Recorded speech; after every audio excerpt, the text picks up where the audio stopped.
반갑습니다.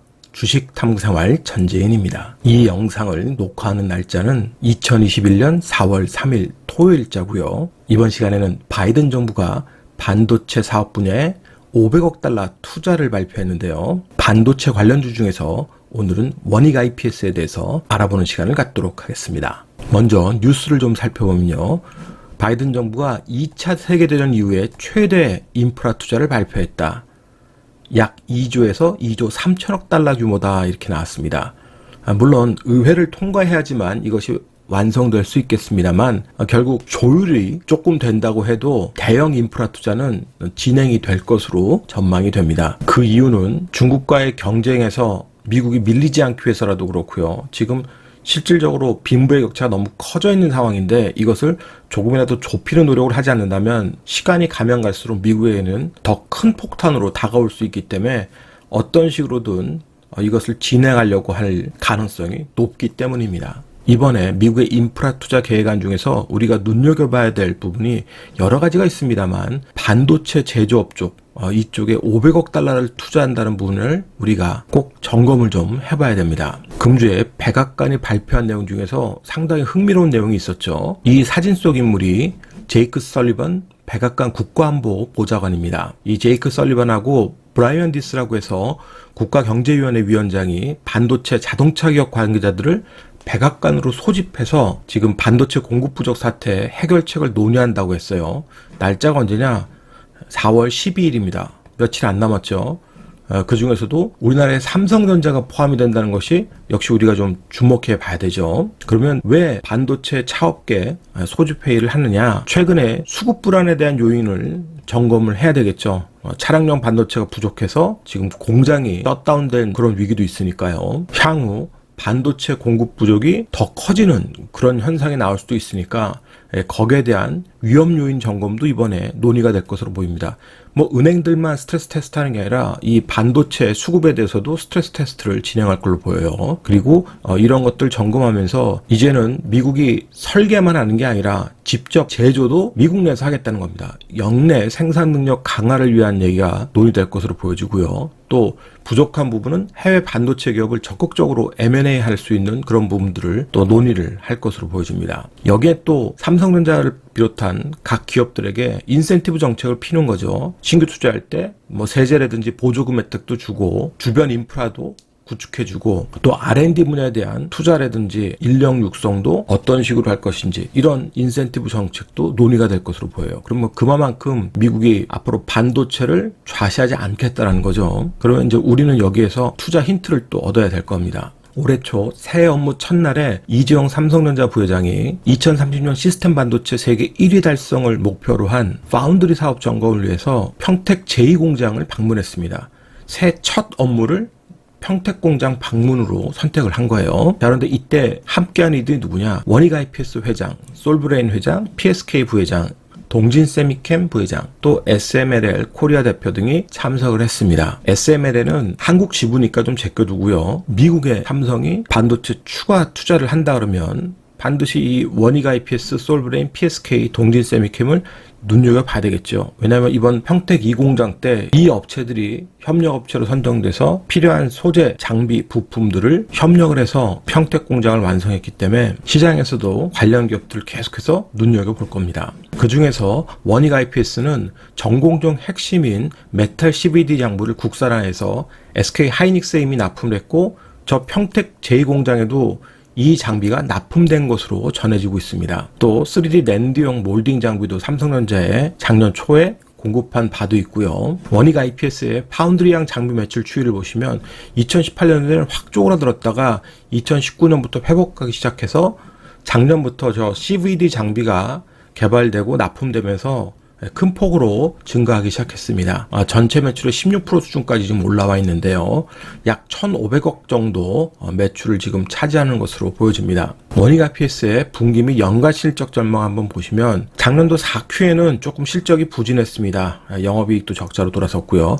하지만 올해 1분기부터 다시 원상태로 복귀하면서 2분기, 3분기 때 가장 좀 좋은 실적을 보일 걸로 예상하고요. 작년도 1조 매출 찍었는데 올해는 1조 3천억까지도 매출이 증가할 것으로 보여지고 영업이익은 2천억대에 진입할 것으로 지금 예상이 되고 있습니다.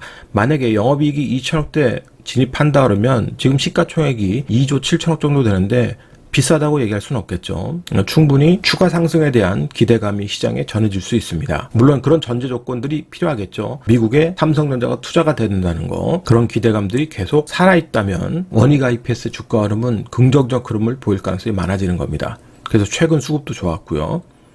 그러면 차트를 통해서 주가의 위치와 수급을 한번 보도록 하겠습니다. 원익 IPS의 최근 흐름 보시면 작년 11월에 바닥을 찍고 추세 상승하다가 고점을 만든, 그러니까 올 초에 저 뉴스가 나온 다음부터 확실하게 고점을 한번 만들어 줬고요. 자, 그리고 출렁이면서 박스권을 만들고 수렴을 했습니다. 자, 이렇게 수렴을 2달 정도 하고 거래량을 만들면서 이 수렴점 위에 올라섰어요. 물론 윗골은 달았습니다만 이 수급을 형성한 주체가 기관과 외국인이었기 때문에 충분히 추가 시세를 우리가 기대를 할 수 있는 겁니다. 기술적으로도 그렇고 모멘텀도 그렇고요. 자, 시가총액 2조 7천억입니다.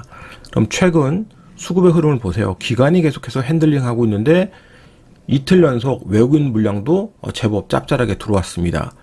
자, 그리고 올해 들어서 계속 팔기만 했던 연기금이 이 코스닥의 원익 IPS는 계속 최근에 사들어오면서 좋은 흐름을 같이 형성을 했다는 점도 긍정적이죠. 그러면 간단한 겁니다. 기술적으로 너무 어렵게 생각하지 마시고요. 자, 이 박스권을 돌파하는 그 힘을 만들었던 에너지, 이 자리, 자, 이게 메워지면 안 된다 그랬죠. 이 고점이 54,000원 부분입니다. 이 종가가 54,000원이니까 이 54,000원을 깨고 내려오면 안 된다는 소리입니다.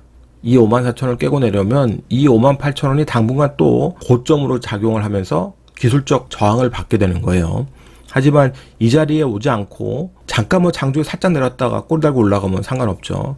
그러지 않고 금요일장의 시초가 55,100원인데 이 55,100원을 훼손하지 않고 이 위에서 다시 박스를 작게 만들면서 수렴하면서 움직인다 그러면 얼마든지 이 58,300원의 고점을 벗기고 추가 상승할 수 있는 에너지가 나올 수 있다는 거예요. 자, 그러기 위해서는 역시 수급이 또 중요하죠. 이 수급이 한 방에 기관이 지금 뭐 19만 주 들어왔는데 이 19만 주 그냥 바로 팔아버리면서 쉽게 깨져버렸다 그러면 역시 에너지가 빨리 소모됐다는 소리입니다. 여기서 샀다 팔았다가 나와도 적절하게 샀다 팔았다를 한다든지 아니면 사진 않더라도 매도 물량이 없다든지 이러면서 수급 조절하면서 움직이면 가장 좋겠죠, 시나리오가. 그래서 대응 전략은 그렇게 어렵지 않은 겁니다. 삼성전자 협력사 중에서는 가장 좋은 금요일장 흐름을 보였고요. 이 가장 좋다라는 것은 기술적 위치를 말하는 겁니다. 역사적인 신고가를 만들었기 때문에요. 자, 그러면 솔브레인 같은 경우 보겠습니다. 솔브레인은 앞전에 고점이 있고 쌍바닥을 만들고 올라왔어요. 그런데 거래량이 좀 부족합니다. 아쉽죠? 그래도 긍정적인 것은 최근에 계속해서 매도를 나왔던 기관과 외국인들이 모처럼 또 쌍끌이 매수했다는 거. 물량은 크지 않죠. 거래량 자체가 작으니까요. 자, 그래서 이런 앞전에 고점 부담이 있지만 그래도 같이 움직였다는 거. 그리고 종가상으로도 꼬리도 작고 지금 5%대 상승했기 때문에 역시 좋은 흐름을 같이 볼 수 있습니다. 그래서 같이 놓고 보시면 되겠죠, 흐름을. 자, PSK 한번 보겠습니다. PSK 같은 경우도 수급이 형성되면서 상승 N자형의 흐름을 에너지를 만들었기 때문에 아주 좋은 흐름을 보여주고 있습니다. 그러니까 기술적으로도 오히려 솔브레인보다는 더 좋은 흐름이 나올 수 있을 거예요. 자, 보시다시피 투신권이 꾸준하게 지금 핸들링하면서 왔습니다. 긍정적 흐름이죠. 동진세미캠 같은 경우는 주가 흐름이 굉장히 출렁출렁거리는데 수급 같은 경우는 좋습니다. 수급 흐름 보시면 기관이 계속해서 핸들링하면서 왔고요. 자, 최근엔 이 고점에 대한 매물 소화하는 과정입니다. 그런데 보시다시피 굉장히 크게 움직입니다. 출렁출렁거리는 게 굉장히 크죠. 변동성이 그만큼 큰 겁니다. 그래서 절대로 동진세미캠 같은 경우는 매매할 때 철저하게 저점 잡고 대응하는 전략을 쓰지 않으면 주가에 흔들림이 크기 때문에 상당히 고생하실 수도 있어요. 그러니까 굉장히 파고가 크게 움직이는 종목군이다. 이렇게 좀 생각을 하시면 될 것 같고요. 그래서 일봉의 대응 자리를 잘 찾기 어려운 분들은 주봉의 대응 자리를 보시는 게 조금 더 안전하게 여러분들이 보실 수 있을 겁니다. 자, 주봉을 보면 더 깔끔하죠? 네, 이렇게 수렴을 한다는 소리입니다. 그 흐름을 잘 이해를 하시면 될 것 같아요. 그렇지만 어쨌든 가장 매매하기 좋은 그런 흐름에 있는 종목은 지금 매매 입장에서 보면 원익 IPS가 가장 좋은 흐름과 또 매매하기에 상당히 깔끔하게 진행되는 그 차트 흐름을 보면서 대응하기 좋다. 또 수급도 잘 형성이 되어 있다는 부분 여러분들이 생각을 하시면 될 것 같습니다. 오늘자 한 줄 요약. 미국의 반도체 투자는 또 다른 기회가 된다. 이 영상이 도움이 되셨다면 좋아요, 구독하기 부탁드리고요. 저는 다음 시간에 또 뵙도록 하겠습니다. 고맙습니다. 천지인이었습니다.